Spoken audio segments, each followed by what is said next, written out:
trigo é um dos principais produtos da economia agrícola do Rio Grande do Sul e está em fase de expansão, harmonizando-se com o acelerado desenvolvimento industrial do estado. Nos planaltos gaúchos, o cereal rei é uma afirmação da potencialidade agrícola da região. O setor primário contribui com um índice aproximado de 32% na formação da renda global do estado. No último quinquênio, aumentou extraordinariamente a produção de trigo. Ainda assim, houve necessidade de importar para atender ao consumo interno. Mas em breve, o país deverá ser autossuficiente quanto ao trigo e o Rio Grande do Sul está na vanguarda desse processo.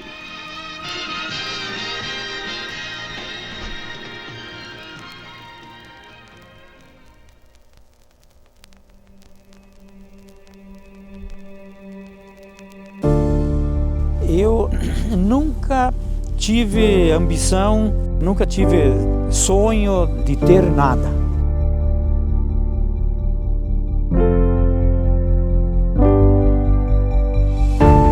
O Wilson nasceu com uma estrela brilhante, assim, que tem que tirar o chapéu para ele. A vontade de crescer, a visão, essa visão o Wilson sempre teve, né? O Wilson, ele é um cara realmente apaixonado em tudo que ele faz. O brilho do olho dele é trabalhando. Ele é um visionário, mas não é aquele visionário que só sonha, ele é um visionário que realiza aquilo que sonha.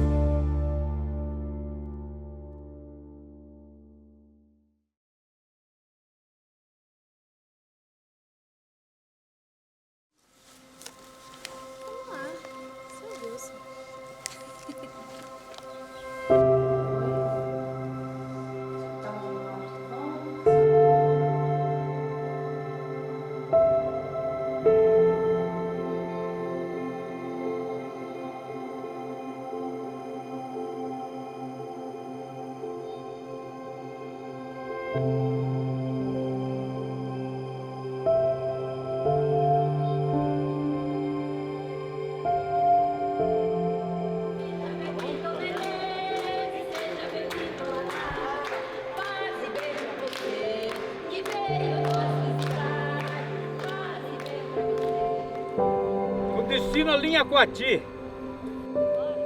Bora!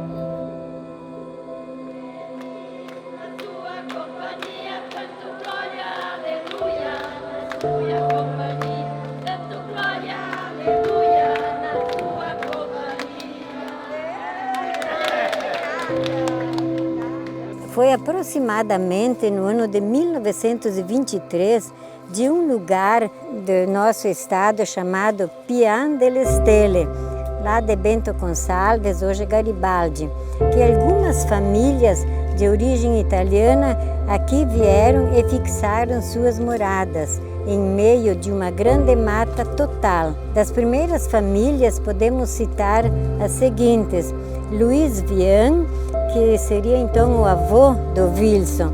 Depois outras pessoas também, né? Ângelo Algeri, Fiorese, Guareschi.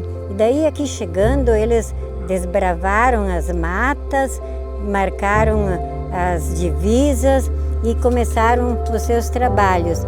E nos seus trabalhos eles observaram que existia grandes quantidades de animaizinhos que eram muito acomodados nas margens de um arroio que ali existia. E os bichos eram os coatis. Por isso a origem do nome da comunidade Linha Coati.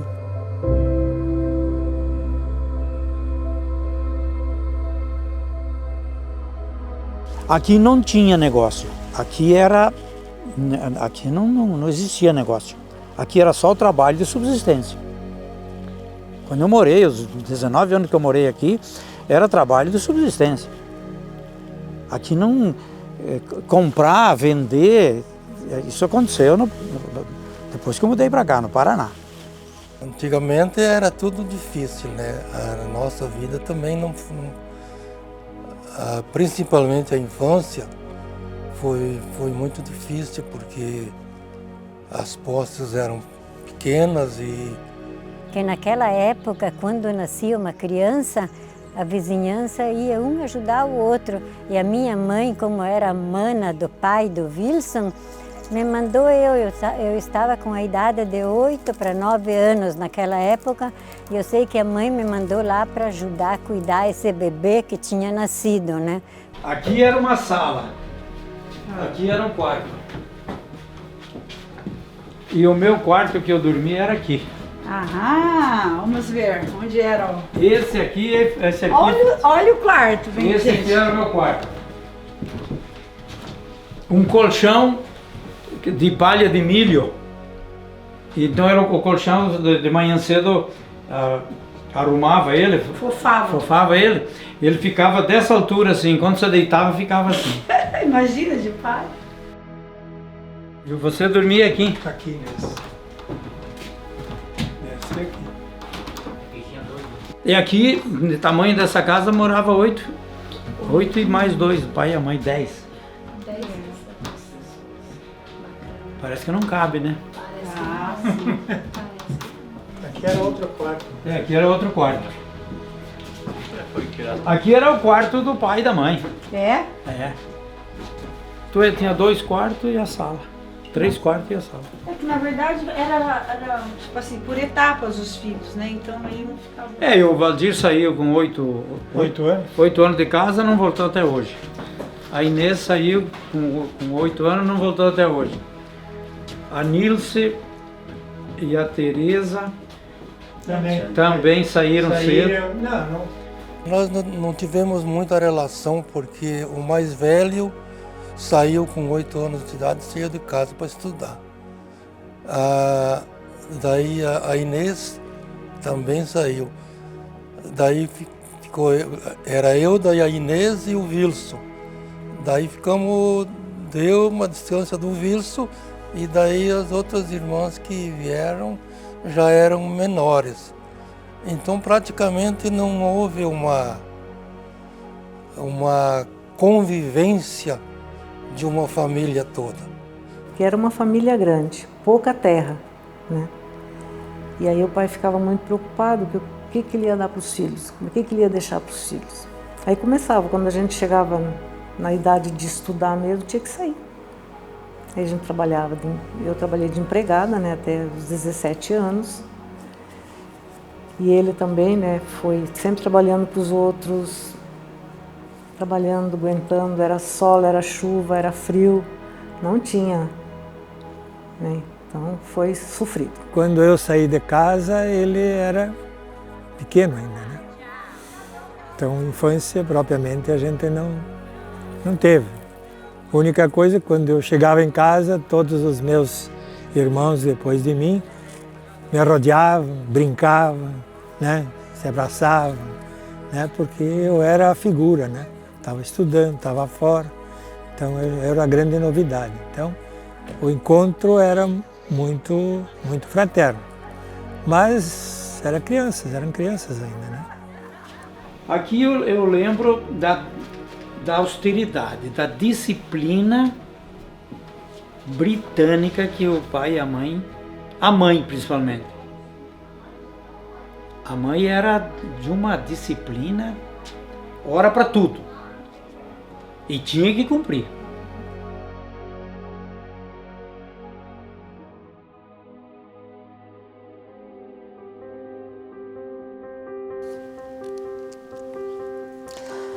Ela foi o exemplo de tudo.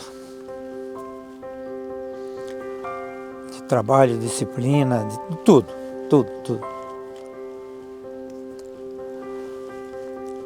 Ela teve 10 filhos. 2 morreram quando criança e 8 estão vivos até hoje. Ela criou os 8 filhos trabalhando aqui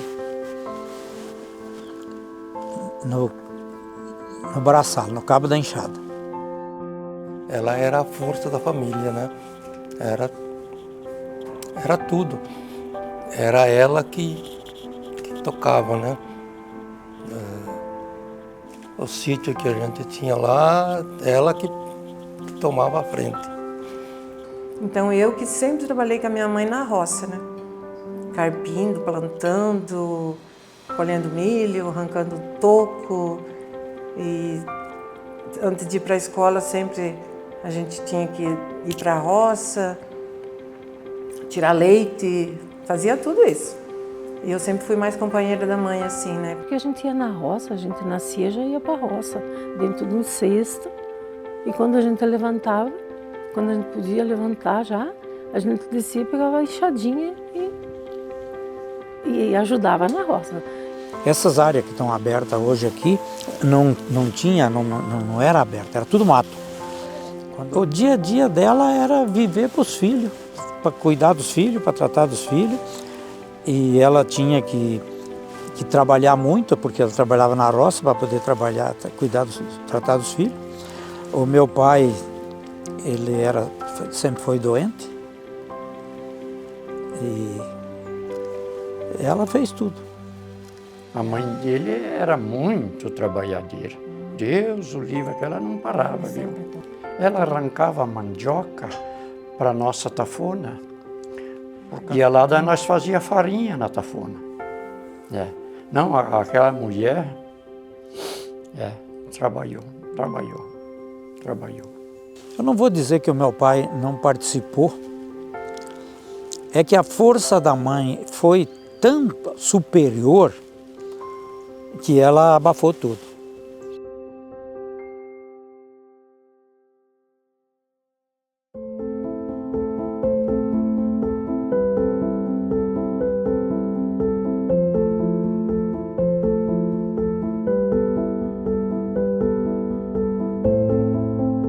Quem que eu sou? Tu é o Wilson Bianco. O Heleno é meu amigo de infância. Estudamos na escola junto. A tia Fernanda era nossa professora, depois a dos Olinhos. E nós vivemos até o dia que eu saí daqui. Aqui na frente tinha um potreiro, nós jogávamos futebol aqui. Sim, pro lado de lá da estrada. Lembro do caçula que você e o Wilson, aliás, e o Bernardino eram os donos do campo, né, como se diz. Para deixar nós jogar, nós tínhamos que comprar a bola, né? É verdade. Nós inventamos lá um campo de futebol suíço, daí reunia, final de semana, sábado à tarde, domingo. Era gostoso, assim, e era uma turminha que estava ali toda hora, né? Dava um grito, tava... Aqui a comunidade é aquilo que eu falei, é uma comunidade... É pequena, mas é unida, né? É pequena, mas é unida. Desculpa eu te interromper. É a simplicidade que a gente tinha, né, uma vez, continua agora, né? Pessoas simples assim, que nem o Bernardino, quer dizer, que nem o Wilson. A comunidade toda vivia em harmonia. Era uma vida em comunidade perfeita. Tinha fartura sempre, porque era tudo produzido aqui. Colhia feijão o suficiente para passar o ano. Aí guardava numa caixa bem fechada para não entrar ar, para conservar o feijão. Colhia trigo suficiente para passar o ano, para comer. E para conservar a farinha de trigo, então moía o trigo nos moinhos e socava o saco, deixava ele compactado para não estragar. Tudo tinha a técnica de guardar o alimento, porque o alimento era para passar o ano. Não tinha como ser feito banha, né, na lata. A carne na lata de banha. banho. E as latas de botar a carne era lata de querosene. A gente comprava querosene para as lamparinas. Aquelas quadraduras. E daí usava a lata para botar banho. Com esse meu vizinho aqui do outro lado do rio, tudo se fazia troca. Quando a gente matava um porco, levava um pedaço para eles. Quando eles matavam, levavam para nós, para ter carne fresca, porque não tinha geladeira. Olha, nós estávamos sempre juntos também, viu? Imagina, vizinho ali de 200 metros, né? Quando a gente queria alguma coisa, era só chamar, né? Estava ali, né? O pai dele, clareava o dia, ele estava lá em casa, proseando com meu pai lá, se esquentando no fogo de chão, né? Às vezes um vinha mais cedo que o outro, aí chamava e vinha lá, né? E sempre trabalhamos ali, viu? O pai dele, o Vitorino, sempre acompanhando a comunidade ali, a igreja, né? Escola, tudo ali, né? Sempre trabalhando ali, né? O seu Vitorino, pai do Wilson, ele ajudava a professora que tal, então desde guri eu conheci ele. Nas comemorações de 7 de setembro ele vinha preparar as crianças aí para marchar. A professora Fernanda não fazia isso, então o Vitorino. Ele era uma pessoa muito benquista na comunidade. Ele era o primeiro presidente do sindicato do município. Ele participava da comunidade em tudo. Então ele era uma pessoa muito benquista. Ele foi um exemplo de pessoa boa na comunidade. Ele só não tinha a disciplina e o tchan de trabalho que a minha mãe tinha. Do resto... O mundo dele era aquela colônia que está ali. Esse era o mundo dele. Mas ele não ajudava muito também. Ele até tinha um problema não físico, um problema mais mental. Ele tinha uma prateleira cheia de remédio em casa desde que eu conheci ele. Então, eu acho que ele não tinha saúde. Hoje, eu acredito que no que a gente conhece da vida hoje, ele era depressivo.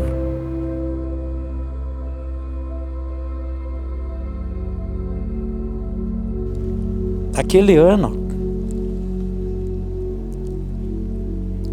nós compramos um tratorzinho, o primeiro tratorzinho, e antes do Natal, o meu pai foi para Colorado com o Carlinhos e a Tereza. Era dia 16 de dezembro. A gente foi para a cidade e o pai era muito doente, assim, muito. E naqueles dias ele estava tão assim feliz, sabe? A gente nunca ganhava presente, nunca ganhava nada, né? E aquele dia o pai comprou uma bolsinha para mim. Eu lembro dela até hoje, assim. Era uma bolsinha quadradinha. Era branca e azul. E ele estava muito feliz, daí comprou 4 garrafões de vinho já pro Natal, né? Aí viemos embora. Tava eu e a Tereza, né, minha irmã? Nós tava no trator. Acho que era um dia de... Não lembro se era domingo, mas era um dia de festa lá, de missa lá na linha Coati lá, né? E eu não sei por que carga d'água que nós fomos para a cidade para comprar umas coisas lá, né? E o trator tinha tinha um hidráulico, né? Então naquela época colocava umas tabuinhas assim, colocava uma caixa ali para carregar as compras ali, né? E era o tratorzinho pequenininho, né? E aí eu tava de um lado e a Tereza tava do outro, assim, do paralama. E tava indo, e acho que nós falamos para ele que tava caindo a caixa, ele virou para trás para arrumar, virou, né? E aí bateu no barranco e daí eu falei para ele, pai, tá caindo a caixa do vinho, né? Aí ele olhou para trás e daí aconteceu. E ele caiu e imprensou no pneu traseiro com o barranco. Esmagou a cabeça. E o trator continuou andando, só que ele caiu. Ele caiu e eu caí também. E a Tereza ficou de pé lá e sei lá se ela pisou no freio, o trator parou. Daí o trator parou, eu saí, desci, o Carlinhos estava caído e daí eu fui até onde estava o pai e eu peguei assim, eu sei que ele deitou no meu colo e ele olhou para mim. Ele só falou, meu Jesus, misericórdia. Aí não falou mais.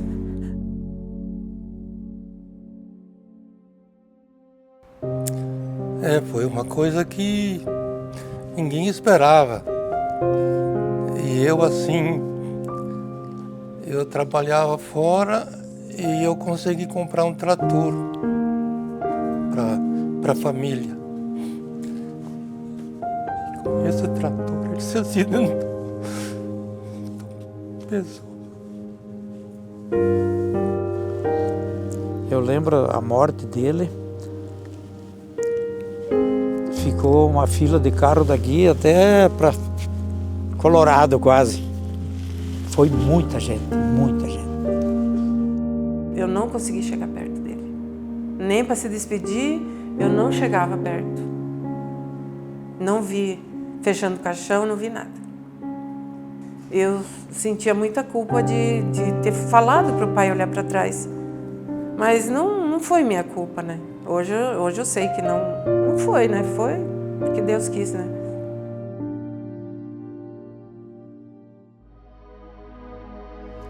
Com a perca do pai, o meu irmão, o Bernardino, foi convidado por um vizinho nosso para ir para o Paraná, disse que tinha oportunidades lá. Eu tinha marcado o casamento, ele faleceu em dezembro e eu tinha marcado para janeiro. Daí era mais uma da família, né? Daí surgiu a ideia de que lá não daria mais, assim, seria muito difícil para sobreviver lá. Daí viemos para Campo Mourão.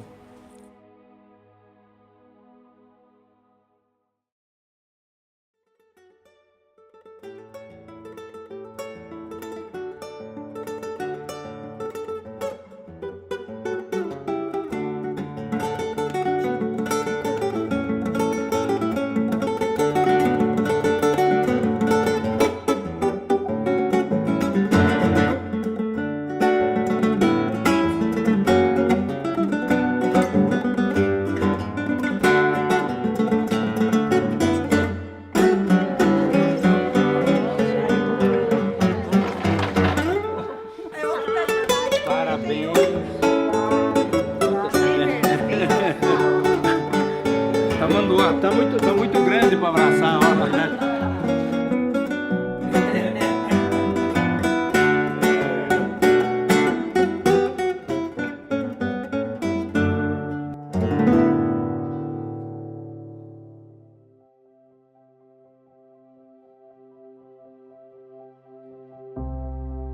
Nós chegamos em Campo Mourão junto com a agricultura. Nós somos um dos primeiros. Talvez tinha alguns começo de... O começo foi sem dinheiro, sem nada. Por isso que eu falo, tudo fiado. Tudo fazer sem dinheiro. Porque com dinheiro você escolhe. Sem dinheiro você aproveita a oportunidade. Olha, teve muitas dificuldades. Porque nós viemos sem dinheiro, né? E compramos conseguimos comprar o lotinho de terra. até em função de um amigo do Wilson, que era amigo meu também. O Egílio de Minosso foi para Campo Mourão. Ele tinha um grande amigo dele lá, o Belim Carolo, e o Belim Carolo ficou muito rico, montou serraria com madeira. E daí falou pro Minosso, vem para Campo Mourão, tem oportunidade aqui. E o Minosso foi, e numa volta dele para Colorado, ele falou pro Bernardino, pro meu irmão, vamos para Campo Mourão também, que lá tenho boas oportunidades. E o meu irmão foi para Campo Mourão. E na primeira viagem já comprou uma fazenda. Fazenda Papagaio. 66 hectares. Com a cara e a coragem, sem nem um centavo. Demoramos 10 anos para pagar a fazenda, pagando 10% de juro ao mês. Eu falo que o juro não é o problema. O problema, o bom foi a oportunidade. Não pode ser lamentada a dificuldade e do quanto que pagou. O importante foi a oportunidade. Que sem a oportunidade você não sai da casca, da mesmice. Eu tocava os negócios e o Wilson ajudava e nós já começamos a fazer sociedade ali, né? Dentro da família nós éramos sócios, né? E o começo da vida do meu irmão lá, e quando eu cheguei, a subsistência nossa era com fruta. Nessa propriedade que nós adquirimos, tinha um pomar muito grande. Aí nós trabalhava e um dia ou 2 por semana colhia a fruta nas caixas e vendia no mercado na cidade de Campo Mourão. A fazendinha era 4 quilômetros da cidade. E o que sustentou nós no primeiro ano foi essas frutas. O primeiro plantio de trigo, o trigo estava a coisa mais linda dessa altura, todo cacheado, veio uma geada, colheu, mas não sobrou nem um grão. Aí plantamos soja numa terra dobradinha, caída que nem essa daqui. E quando estava nascendo, deu uma chuva. Levou 60% da terra embora. Tinha uma estrada para chegar no barraquinho que nós tinha lá. E tinham feito uma estrada e ela deu um barranco assim. Teve que abrir uma estrada aqui. E a terra da chuva emparelhou tudo. Aí eu estava na cidade, quando depois da chuva fui para a fazenda, não achei mais a estrada. Nunca me passou pela cabeça de nada.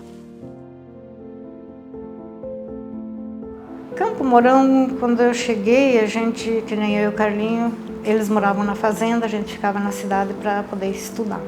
Que a minha mãe sempre priorizou o estudo pra gente, por isso que todo mundo saiu de casa cedo para estudar.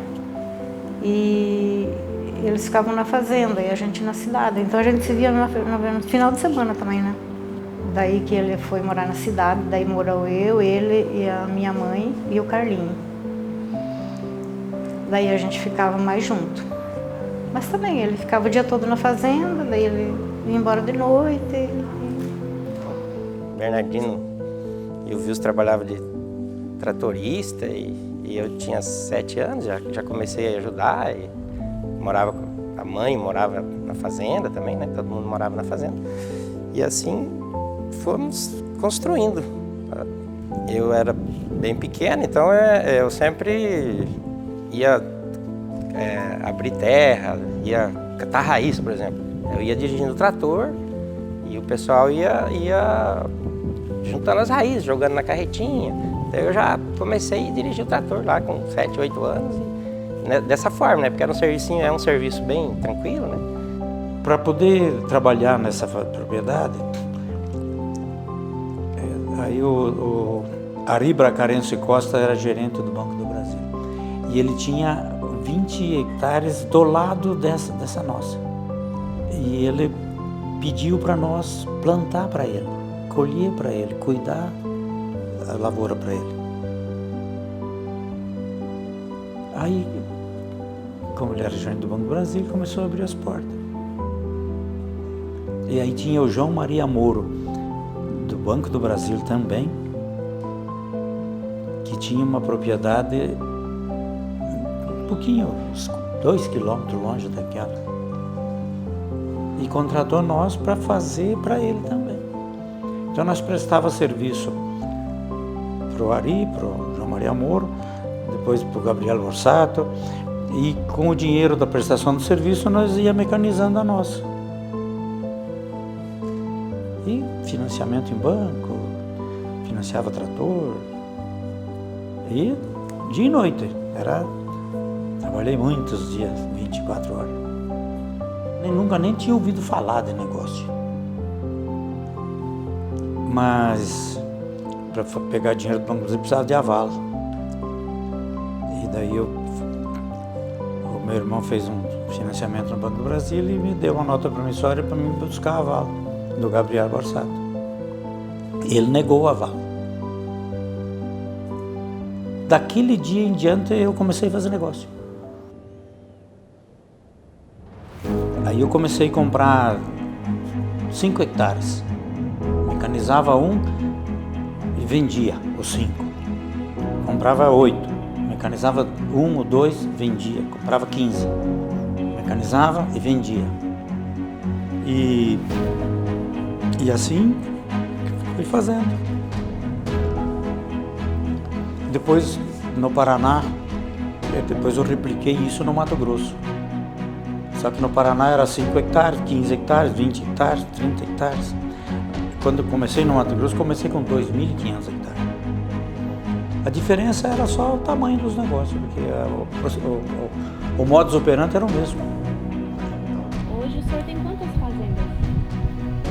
2 no Mato Grosso, essa daqui, uma em Primavera, uma no Pará, uma no Maranhão e no Piauí. O que o senhor já plantou? Feijão, arroz, soja, milho, mandioca, sorgo. Eu ganhei muito dinheiro com feijão. O feijão ele precisa de 2 águas, de 3 águas. Uma para germinar, quando você planta, uma para florar e uma para cozinhar. E o feijão é nicho de mercado. Quando era pequeno produtor que plantava, eu entrei plantando bastante. Um saco de feijão eu vendia por R$120, quando a soja era 20. O senhor já foi no rei da soja, né? Eu tive durante muito tempo entre os 10, 15 maiores do Brasil. O segredo de todo negócio é gente. Sem gente não tem nada. A fazenda não tem valor nenhum se não tiver uma equipe boa. Então o que faz a diferença na vida de alguém é as pessoas. A maioria dos meus negócios foi feito no guardanapo, no papel, uma conversa. Quase tudo em confiança. Eu tive um corretor durante 40 anos, do dia que eu conheci ele até o dia que ele morreu.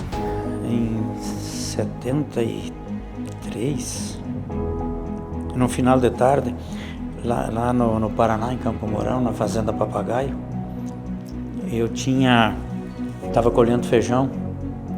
No final da tarde eu ensaquei o feijão e fiz uma pilha de saco. Eu estava encostado, terminou de empilhar, eu encostei no saco e chegou um carro, estava escuro. Chegou o Luiz Gonzaga, perguntando pelo Wilson. E perguntou para mim quem era o Wilson. Eu estava ali. E daquele dia até ele morrer, nós ficamos juntos. Foi uma amizade assim que, para nós, vamos supor, mais do ladinho, causava ciúme. Porque eles tinham uma relação tipo duas amigas. Eles se olhavam, eles já sabiam o que um queria dizer um para o outro, né? Então, é uma amizade muito bonita que foram 40 anos de amizade entre eles dois, né? Ele arrumava negócio todo dia para mim. Porque, por exemplo, quando tu propunha um negócio e eles se olhavam, eles não manifestavam nenhuma reação, mas eles já sabiam se era um negócio que podia ir para frente ou não. E eles particularmente, entre compra e venda de fazenda, eu não sei dizer se foi 1.000 ou 2.000 ou 3.000, mas eles se comunicavam. Então esse tipo de comunicação não era para dividir com os outros, era entre eles dois, era segredo de Estado.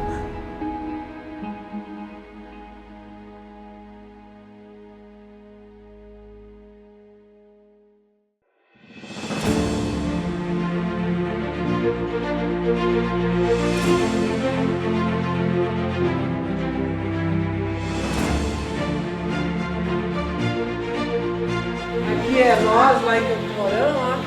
O Wilson tá aqui, ó. Ó, barbudão, ó o cabelo. Aqui, ó. Gente, olha lá, tinha cabelo e barba. E aqui ele tá aqui, ó.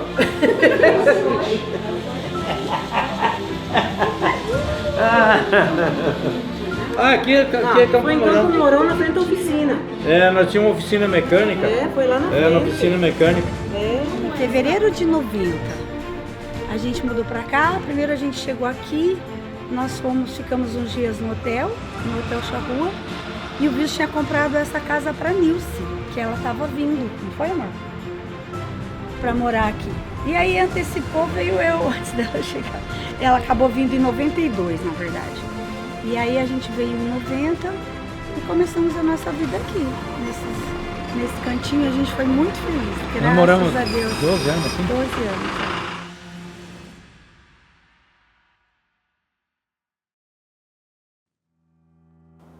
Eu separei da primeira mulher e juntei com a Eliana e vim direto para cá.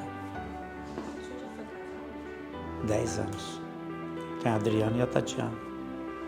Mas não tinha sinergia. Aí eu descobri o que era paixão, o que era amor, que não tinha antes. Eu conheci o Wilson através dos meus pais, né? O Wilson tinha negócio, meu pai era corretor, mas ele era só uma pessoa. Tipo assim, ele era aquela pessoa que ia lá em casa, que tinha negócio, né? Que meu pai se via uma fazenda, esse tipo de coisa. E só a partir do momento, né, que tipo assim, que ele se declarou para mim, que foi uma surpresa. A princípio, para mim, eu fiquei apavorada. Aí ele foi me conquistando. Eu tinha namorado, sabe assim? E aí realmente ele foi me conquistando, né, durante esse tempo todo. E aí chegou uma hora que ele falou, não, nós vamos comigo para o Mato Grosso. Aqui, na verdade, a gente está aqui na nossa casa, nossa segunda casa, né? A primeira foi aquela que a gente morou lá na São Bernardo. E essa aqui é a nossa segunda casa. Que a gente em Primavera do Leste. Em Primavera do Leste. A gente morou 11 anos, quase 12 anos aqui. Aí em 2013 a gente mudou para Goiânia. Né? E nessa casa aqui, na verdade sim, o Arthur nasceu em Cuiabá, mas a gente morava aqui.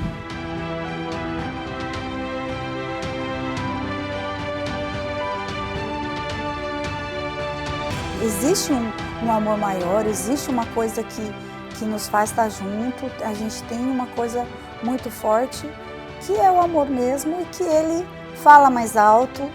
As nossas brigas dá para contar em 2 dedos. Como é que eu vou te dizer? Ela é perfeita, porque não tem... Acorda cedo, toma chimarrão, toma café. Aí, quando eu ia trabalhar, ela sempre ficou em casa. E ela tem uma facilidade de gastar o dia que é uma beleza. Ele é um cara determinado, que a hora que ele coloca uma coisa na cabeça, tanto que ele me conquistou, e ele, o que ele, tipo assim, que ele se propõe a fazer, ele tem uma determinação que é...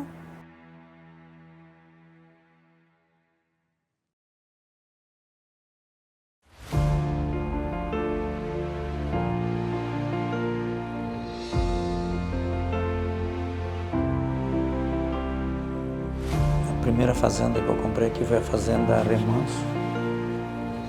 Aí o Carlinhos veio. Eu vim primeiro, eu comprei, né? Daí o Carlinhos veio tocar. Aí veio a Tereza e o Emílio em 1984. Eu comprei a fazenda Remanso.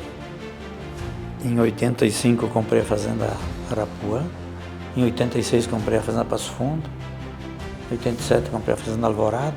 Então, e o Carlinhos fazia a parte operacional e a Tereza e o Emílio vieram para dar do escritório.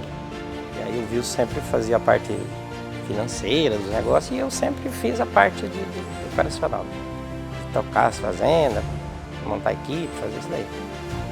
E aí até tem uma acontecia assim, né? A gente comenta que era rádio amador, a gente conversava, né? E o Wilson lá e nós aqui na fazenda. E aí falava, e o rádio era muito ruim, né? Ficava chiando, não entendia quase, né? E aí conversava do serviço, tudo aí.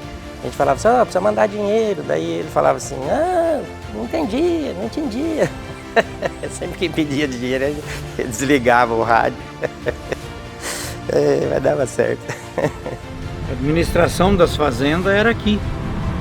As compras de peça, os recursos humanos do escritório, pagamentos.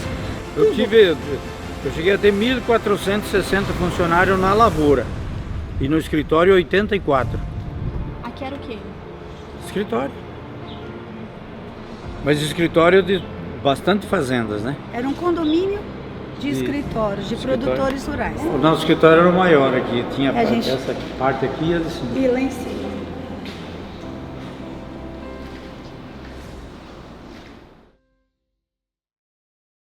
Told the bank had been put into administration. It is disastrous, but I think people are experienced enough and professional enough. Lawyers of Lehman Brothers filed more than 16,000 claims before yesterday's deadline. Em 2008, 2009, o agronegócio como um todo, ele teve uma crise, né, geral, e aí o grupo passou por dificuldade, então, mas mesmo no pior momento de crise, nós nunca recebemos o salário atrasado. Quando aquele banco americano, o Lehman Brothers, quebrou, teve crise mundial. E eu me peguei bem alavancado na crise. Aí eu tive que pedir socorro para os argentinos. Mas eu nunca precisei vender um palmo de terra por causa da situação. Depois eu vendi terra aqui, mas comprei no Pará, no Maranhão, no Piauí. Todo mundo me enchia o saco, porque eu tocava na caderneta, no meu notebook.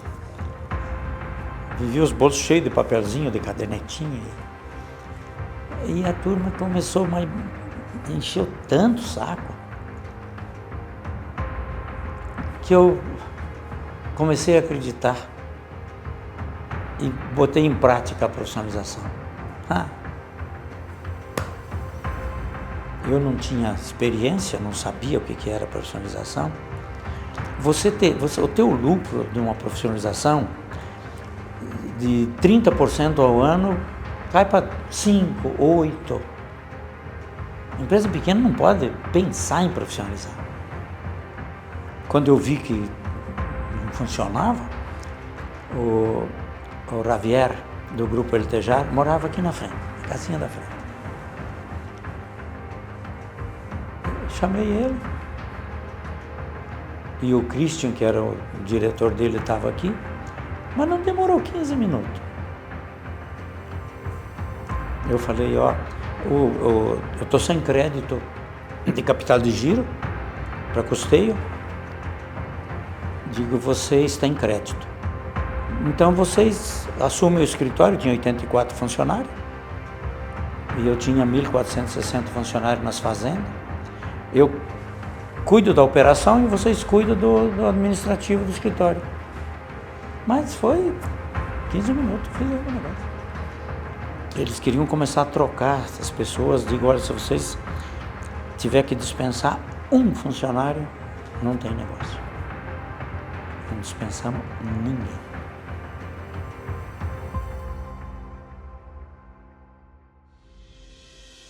Mas o Wilson sempre consegue e conseguiu dar a volta por cima. Através desse espírito empreendedor, dessa visão que ele tem de fazer outros negócios e dar a volta por cima e fazer a equipe buscar outras soluções para os problemas que se apresentam, soluções criativas, né?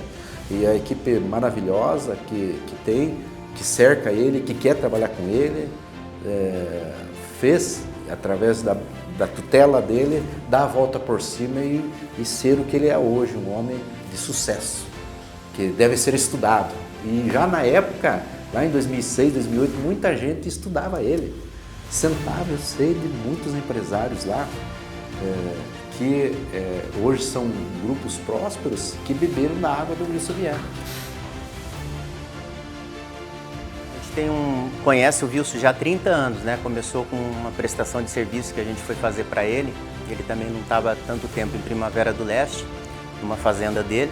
E a gente fez um serviço que não era ligado à área florestal nem nada, serviço de drenagem agrícola na fazenda dele. Foi o primeiro contato que a gente teve, em 1994. E nós tivemos a oportunidade novamente de encontrá-lo quando ele teve interesse na parte florestal e desenvolveu o setor florestal. A partir dele, nós já éramos da atividade florestal já há 8 anos. Aí ele teve interesse e um amigo em comum nos apresentou a ele novamente, que a gente já conhecia, e foi assim, uma coisa assim rápida, fácil, e a gente voltou a trabalhar na parte florestal, inicialmente em plantio de eucalipto, e posteriormente a gente passou a ter uma parceria também na área de florestal do plantio de teca, que é uma árvore de origem asiática. Então, aí o Wilson entrou no projeto em 2008 da teca, nós já estávamos com plantios já executados desde o ano de 1999 da teca. Então ficou mais fácil para o Wilson ver, não era um projeto startado, entendeu? Já era uma coisa realizada. Então ele entrou nesse projeto, abraçou, gostou, e também o nosso principal objetivo sempre foi aumentar os plantios da teca, que em termos de número eles são muito mais interessantes do que o outro eucalipto, por se tratar de uma madeira dobre, madeira muito usada no mundo inteiro para móveis, para mobiliário, para construção naval, né? Ele é uma madeira diferenciada e hoje eu acredito ser a madeira mais valorizada e comercializada no mundo. Inclusive dentro do nosso plantio florestal, a gente também desenvolveu depois um setor industrial, que a gente tem indústria na propriedade e de acordo com o comércio, com a exigência comercial, a gente pode tanto entregar em toras, que são transportadas em toras até de 12 metros de comprimento, como também ela pode ser serrada e vendida serrada. Isso basicamente é tudo para o mercado internacional. A Índia é o grande consumidor dessa madeira de teca.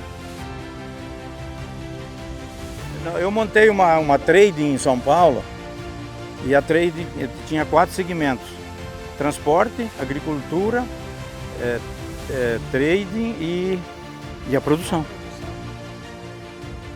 Nós ficamos uns 5 anos com a trade. Ela servia para originar soja e algodão dos produtores e exportar para o consumidor da Ásia, da Europa. O Alex Arleia, ele abriu o mercado em toda a Ásia e nós exportávamos com a trade, exportava direto. A exportação direto da fazenda eu fiz 1 ano, não funciona, porque para exportar precisa ter quantidade, qualidade e continuidade. Aí por isso que tem as trades, a Bunge, a DM, a Cargill. Então elas são originadoras e exportadoras, que elas fazem volume, porque para você exportar tem que encher o navio. E de uma fazenda você não consegue. Em poucos anos, construímos a muitas mãos um player que se tornou um dos principais players do agronegócio brasileiro, em volumes, em faturamento, em visibilidade. Trouxemos um sócio japonês. Trazer um sócio japonês significa muito. Dizem que os japoneses são os mais criteriosos dos investidores. Então nos orgulha muito ter conduzido, e a gente conduziu a 4 mãos, a nossa equipe, com a equipe do Wilson, o processo de encontrar, identificar e convencer esses japoneses a virem para o Brasil e investir na nossa empreitada. E nessas rodadas, nesses trabalhos, nessas reuniões, nessas viagens, a parceria do trabalho naturalmente evoluiu para a construção de uma amizade muito forte. A empresa, o grupo se chama Grupo Cantagalo, que tinha uma divisão agrícola chamada Cantagalo e uma divisão de comercialização, uma trading chamada CGG Trading. Nunca tive nada no estado de Goiás, nada, só escritório, e só mudei lá por causa de logística. Aí, como o Paulo, vocês montamos o trading, eu tinha porto em São Luís do Maranhão, no porto de Itaqui, tinha terra, tinha transporte, no atacado, só nós compramos 100 carretas, tudo louco. E eu fui para Goiânia só por causa da logística. Eu acho que eu sou abençoado por Deus, privilegiado, de se alguém me ofertar uma terra, qualquer lugar do Brasil, eu sei se ela vale ou não vale, se ela é boa ou não é boa. Tem um feeling assim. Comprei muita terra sem ir ver. E dispensei milhares de negócios de fazenda sem ir ver, não precisa ver. Logística para propriedade é o número 1. De acordo com a logística, é o tempo de valorização. E para você comprar uma propriedade barata, quase de graça, não pode ter logística. Tem que ser lugar que tu tem que fazer ponte, tem que abrir estrada.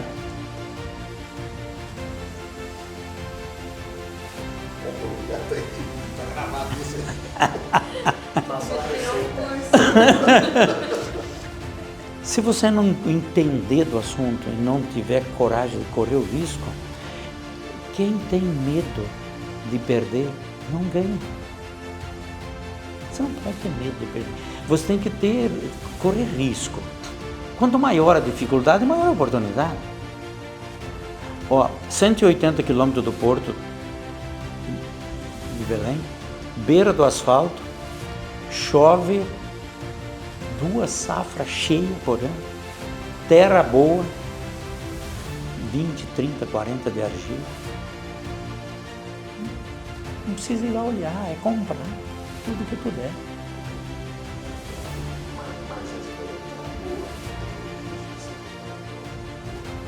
É a oportunidade. Mas não tem documento. Cada lotinho desses tem 10 donos. Tem 10 donos. Tudo terra devoluta. Não conheço um proprietário de todas essas terras que eu comprei.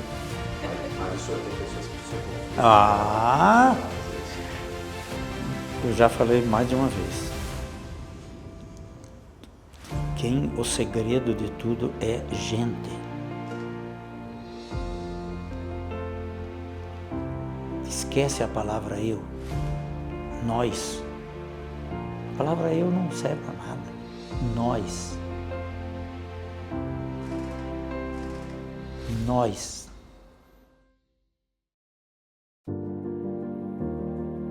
Ele tem um carisma, uma empatia com o ser humano. Eu falo que ele é muito humano, assim. E é com todo mundo. Isso não muda. Quem ele entende que é gente do bem, até quando ele não entende que não seja, ele tem uma empatia, ele acredita nas pessoas. E as pessoas sentem, né, talvez. Então ele com certeza todo mundo que ele conheceu, que conheceu ele, ele deixou um impacto. E meu pai sempre me apoiou, né? Ele foi o que maior investiu e acreditou.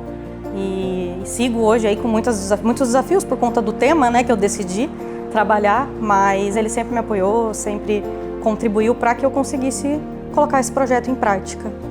Então o apoio dele é fundamental, assim. Eu acho que eu me inspiro também na força de trabalho que ele tem, né, nessa disposição para estar sempre trabalhando, negociando. Mas eu acho que essa coragem, assim, ele me inspira. O maior ensinamento do meu pai é ser otimista, é enxergar a vida, é sempre ver o copo meio cheio. Ele vai, encara de frente, para ele não vai dar errado. Eu vou de olho fechado, onde ele fala, pô, não tem a mínima não é desconfiança, mas assim, não tenho dúvida da capacidade de vislumbrar as coisas dele.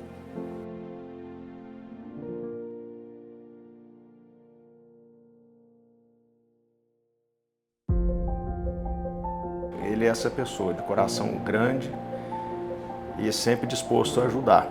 O próprio Hospital de Amor, a unidade lá de Sinop, nasceu desse espírito dele. Chamei ele, seu Wilson, vamos para Barretos, a festa do peão. E nunca achei que ele iria, né? Vamos embora. Pega 2 convites comigo para mim lá com o Rubiquinho, um grande amigo nosso, diretor do hospital lá da... E lá a gente fez a visita ao hospital, conhecemos o Henrique Prato, que é o presidente da Fundação Pio XII. E ele falou assim, olha, eu vou doar uma área e nós vamos levar uma unidade do hospital. Conversamos meio minuto. Aí eu falei para ele, a próxima unidade sua vai ser em Sinop. Aí ele falou, mas você é goiano, o que você quer? Eu tenho uma propriedade em Sinop, do lado do aeroporto, e o Nortão precisa de um hospital de amor. Quando o Henrique Prata veio para Sinop e conheceu a área que o Wilson doou, 100 mil metros quadrados de uma área super nobre, né? Então é uma atitude assim muito exemplar, né? Assim, uma ação muito louvável, né? E quando o Henrique Prata viu aquilo, o potencial da região e tudo mais, falou, não, aqui vai ser uma unidade completa, aqui nós vamos fazer um projeto muito bacana. E aí começou tudo. E assim as pessoas compraram a ideia. As pessoas viram que a gente tinha a intenção realmente de ajudar as pessoas daqui, porque existem filas no SUS esperando por diagnóstico e por tratamento, né? Só para você entender, existem mais de 2.000 pessoas esperando para, por exemplo, exame de colonoscopia para câncer de intestino. No nosso último evento, nós arrecadamos o dinheiro e já compramos o colonoscópio para começar a fazer prevenção aqui. Ele sempre foi um otimista com relação a esse projeto, né? Ele sempre foi, assim, ele sempre acreditou. Muitas vezes nós conversávamos, vai demorar um pouco, não tem problema, mas uma hora a gente consegue. Assim como a doutora, muitas vezes eu cheguei e reclamei para ela, falei, doutora, tá difícil, né? Calma que a gente vai conseguir. E isso em 4 anos nós conseguimos, isso que estava montado, funcionando. Eu acho que eu sou persistente nas coisas boas que precisam ser realizadas. Eu acho que o meu desejo é devolver para bastante gente um pouco daquilo que Deus me deu em abundância.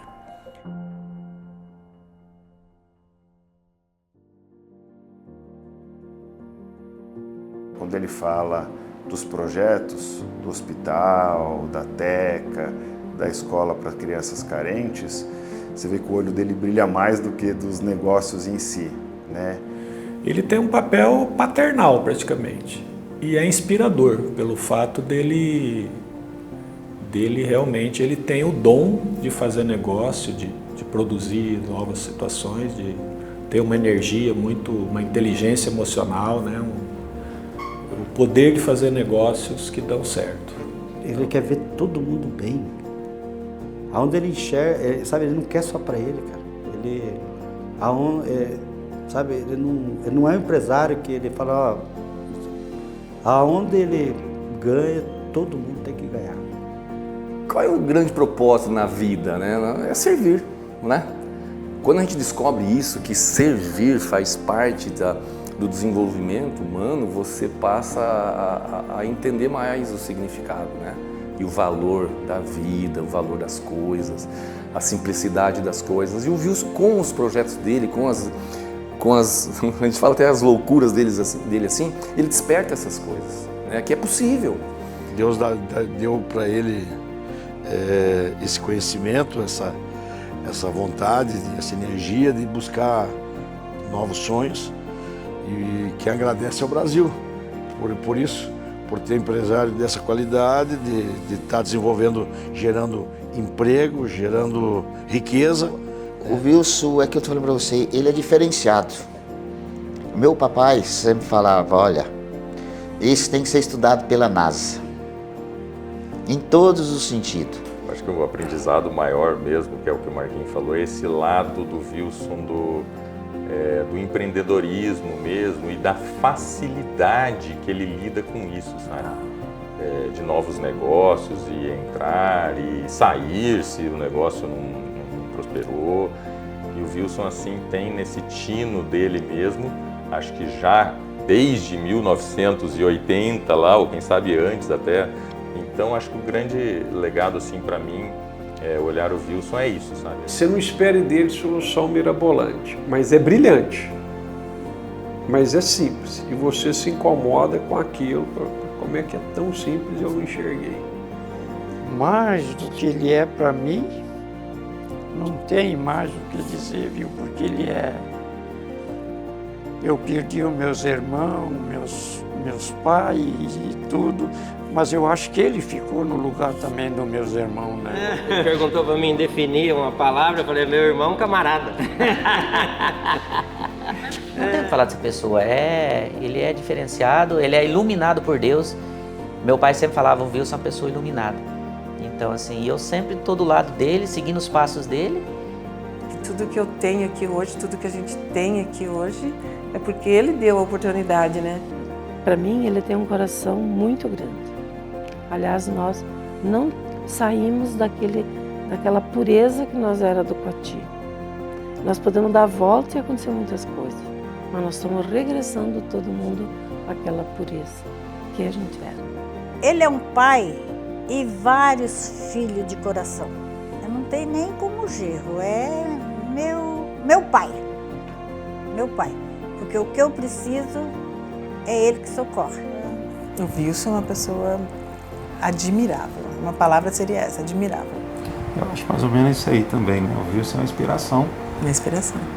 Um ser humano perfeito, um ser humano bondoso, um ser humano que consegue ter a perspectiva do sofrimento de outras pessoas, do convívio, né? Então é uma pessoa que tem um senso de justiça muito bom.